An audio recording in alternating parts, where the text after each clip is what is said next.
The world of reality TV was shaken to its core when Mike Wolfe, the beloved host of American Pickers, was arrested in a shocking turn of events. Fans who tuned in for treasure hunts never expected to witness this. Wolfe, once known for his easygoing charm, now in handcuffs, facing the unthinkable. What started as rumors about a business dispute soon spiraled into a chilling revelation. Mike Wolfe is accused of the premeditated murder of his former co-host and lifelong friend, Frank Fritz. As the details unfold, the truth behind Fritz's death is far darker than anyone could have imagined. What happened to the man who once roamed America's back roads? The answers may surprise you. The original story of Frank's death had been reported as a tragic consequence of complications from a previous stroke. But cracks in that narrative began to appear when medical examiners uncovered irregularities in his toxicology report. Prescription drug levels found in his system were alarmingly high, far beyond what any physician would prescribe. This discovery prompted Iowa State Police to discreetly open a deeper investigation. What they found turned a sad tale into a criminal mystery. Investigators traced Wolfe's fingerprints on several medication bottles in Fritz's home. Even more alarming were the text messages recovered from Wolfe's phone, where he had messaged Fritz on the night of his death. Wolfe's vehicle had also been caught on neighborhood surveillance cameras arriving at Fritz's home just hours before emergency services were called. Ironically, Wolfe was the one who dialed 911, claiming he found Fritz unresponsive.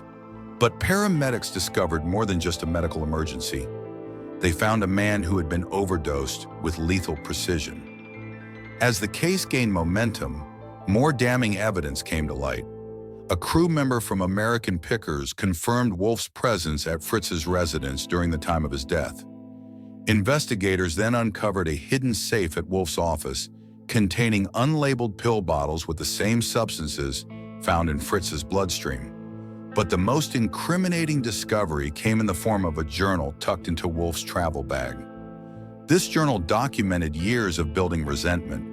One particular entry, dated just weeks before Fritz's death, painted a chilling picture. F thinks he can come back and take half the spotlight again. He forgets that without me, there would be no show. He's become a liability. The network is showing me there's only one way to save what I built. The 6-week trial was a spectacle in itself. Wolfe sat expressionless for most of it, listening to prosecutors outline their theory. That he had calculated every detail of the murder to make it appear like a natural death. His internet search history revealed queries like, can stroke medication interactions be detected after death? And how to make a death look like stroke complications. Witness after witness took the stand to paint a portrait of a man consumed by bitterness and ambition. Former production staff recalled the rising tension between the two hosts. One assistant recalled Wolfe yelling at Fritz, declaring he had lost his rights to the show after his health declined. Wolfe reportedly began isolating Fritz from industry contacts, subtly pushing him out of the spotlight.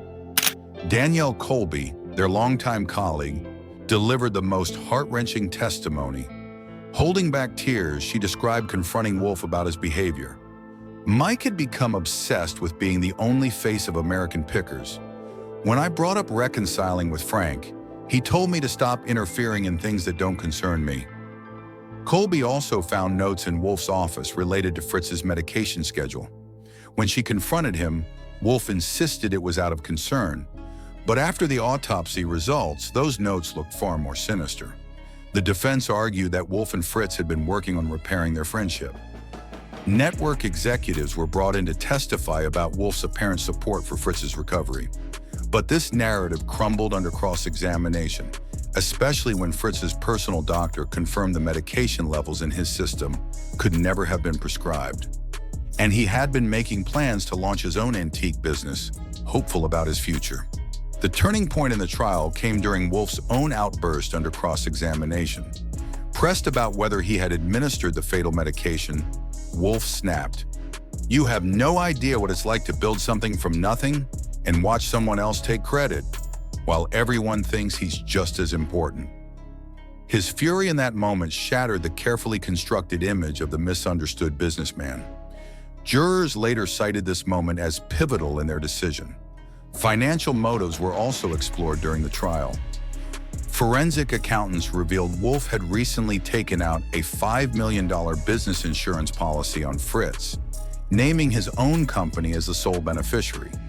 He had also established several shell companies and moved millions of dollars worth of antiques from their joint collection without Fritz's knowledge. The jury deliberated for only 4 hours before returning a guilty verdict. When the judge sentenced Wolfe to life in prison without parole, chaos erupted. Wolfe, who had remained calm throughout the trial, suddenly exploded in a violent rage, shouting, "You don't understand! He was going to destroy everything!" He leapt over the defense table, sending papers and water pitchers flying. Security rushed in, but not before Wolfe charged at Fritz's family, forcing the courtroom into lockdown.